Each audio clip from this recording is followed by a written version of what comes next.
MBBS ആഗ്രഹിക്കുന്നവർക്കുള്ള video ആണ്. Correct അല്ലേ? Correct. അത് മിസ് ചെയ്യരുത്. പറ്റുമെങ്കിൽ മാക്സിമം ആളുകളിലേക്ക് എത്തിക്കുക. ഞാൻ പെരിന്തൽമണ്ണ എഡ്സ്മാർട്ടിലാണുള്ളത്. ഇവർ 20 വർഷമായിട്ട് എഡ്യൂക്കേഷൻ കൺസൾട്ടൻസി രംഗത്ത് മികച്ച സേവനം ചെയ്യുന്ന ആൾക്കാരാണ്. സമർക്കണ്ട് സ്റ്റേറ്റ് മെഡിക്കൽ യൂണിവേഴ്സിറ്റിയിൽ പഠിക്കാനുള്ള ഒരു അവസരം ഇവർ നൽകുന്നുണ്ട്. സമർക്കണ്ട് സ്റ്റേറ്റ് മെഡിക്കൽ യൂണിവേഴ്സിറ്റി എന്ന് പറയുന്നത് സെൻട്രൽ ഏഷ്യയിലെ ആദ്യത്തെ മെഡിക്കൽ യൂണിവേഴ്സിറ്റിയാണ്. 1930 എസ്റ്റാബ്ലിഷ് ചെയ്തിട്ടുള്ള ഈ യൂണിവേഴ്സിറ്റി ഉസ്ബെക്കിസ്ഥാനിലെ നമ്പർ 1 റാങ്ക്ഡ് യൂണിവേഴ്സിറ്റിയാണ്. ഒരുപാട് ഇന്ത്യൻ സ്റ്റുഡൻസ് ഇപ്പോൾ നിലവിൽ പഠിച്ചുകൊണ്ടിരിക്കുന്നുണ്ട്. മോർ ദാൻ 2500 കുട്ടികൾ നിലവിൽ പഠിച്ചുകൊണ്ടിരിക്കുന്നുണ്ട്. അതുപോലെ തന്നെ നമുക്ക് 26 അധികം ഇന്ത്യൻ ഡോക്ടേഴ്സ് വർക്ക് ചെയ്തുകൊണ്ടിരിക്കുന്നുണ്ട് ഫാക്കൽറ്റീസ് ആയിട്ട് അവിടെ ഉണ്ട്. അതിൽ തന്നെ ഏകദേശം 16ഓളം ഡോക്ടേഴ്സ് മലയാളികളാണ്. എഡ്സ്മാർട്ട് കരിയേഴ്സ് ആണ് ഇന്ത്യയിലെ ഒരു one of the contractor. South ഇന്ത്യയിൽ മറ്റ് വേറെ കോൺട്രാക്ടേഴ്സ് ആരുമില്ല.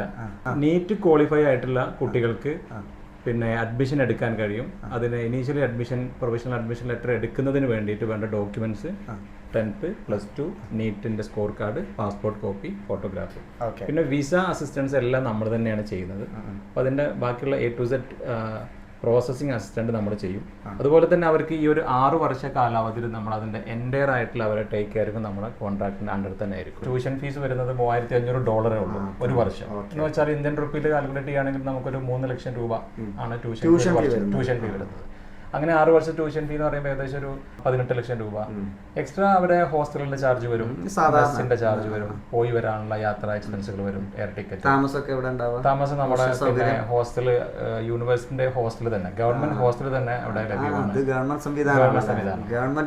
450 കുട്ടികൾക്ക് സൗകര്യമുള്ള ഹോസ്റ്റൽ നമ്മുടെ കരാറിന്റെ കൂടെ തന്നെ. അടിപൊളി. ആൺകുട്ടികളും പെൺകുട്ടികളും ഒക്കെ ഈസി. ഇവിടെ തന്നെ നിങ്ങളൊരു ആരൊക്കെ ഒരുപാട് പേരുണ്ട്, നിങ്ങളെ കൂട്ടത്തിലുള്ള ആളുകൾ തന്നെ പഠിച്ചുകൊണ്ടിരിക്കുന്നുണ്ടല്ലോ. അതെ, നമ്മുടെ പാർട്ട്ണർ ആയിട്ടുള്ള മിസ്റ്റർ യാസിറിന്റെ എനിക്കറിയുന്നുണ്ട്. അതുകൊണ്ട് അങ്ങനെ ചോദിച്ചത്. നമ്മുടെ ഫ്രണ്ട്സ് റിലേറ്റീവ്സിന്റെ മക്കൾ ഒരുപാട് അല്ല, പിന്നെ പുറത്തുള്ള ആളുകൾ ഒരുപാട് അഡ്മിഷൻ എടുത്ത് കഴിഞ്ഞു. പിന്നെ ഇന്ത്യയിൽ ഓൾ ഓവർ വിവിധ സംസ്ഥാനങ്ങളിൽ യൂണിവേഴ്സിറ്റി അഡ്മിഷൻസ് നമ്മൾ ചെയ്യുന്നുണ്ട്. പിന്നെ അതുപോലെ യൂറോപ്യൻ രാജ്യങ്ങളിൽ അഡ്മിഷൻ ചെയ്യുന്നുണ്ട്. പിന്നെ UK, കാനഡ, ഓസ്ട്രേലിയ അഡ്മിഷൻ ചെയ്യുന്നുണ്ട്. നമ്മുടെ പിന്നെ കേരളത്തിലുള്ള ഒരു നമ്മുടെ രജിസ്റ്റേർഡ് ഓഫീസ് വരുന്നത് പെരിന്തൽമണ്ണയിലെ KSRTC ബസിന്റെ ഓപ്പോസിറ്റുള്ള MPS റോയൽ സ്യൂട്ട് എന്ന് പറഞ്ഞ ഈ ഒരു ബിൽഡിംഗിൽ ഫസ്റ്റ് ഫ്ലോറിലാണ് നമ്മുടെ ഓഫീസ് ഉള്ളത്. അതുപോലെ തന്നെ നമുക്ക് കൊച്ചിയിലും ബാംഗ്ലൂരിലും ഡൽഹിയിലും ദുബായ്, ഒമാൻ, ഖത്തർ ഇവിടെ എല്ലാം നമുക്ക് ഓഫീസ് ഉണ്ട്. അപ്പോൾ പാരൻസിനോ സ്റ്റുഡൻസിനോ ഈ പറഞ്ഞ ലൊക്കേഷൻസിലൊക്കെ നമ്മുടെ സർവീസ് അവർക്ക് ഫേസ് ടു ഫേസ് മീറ്റിങ്ങൾക്ക് പോകാനും അവരെ കൗൺസിലിങ്ങിനൊക്കെ നമുക്ക് സർവീസ് ലഭ്യമാണ്.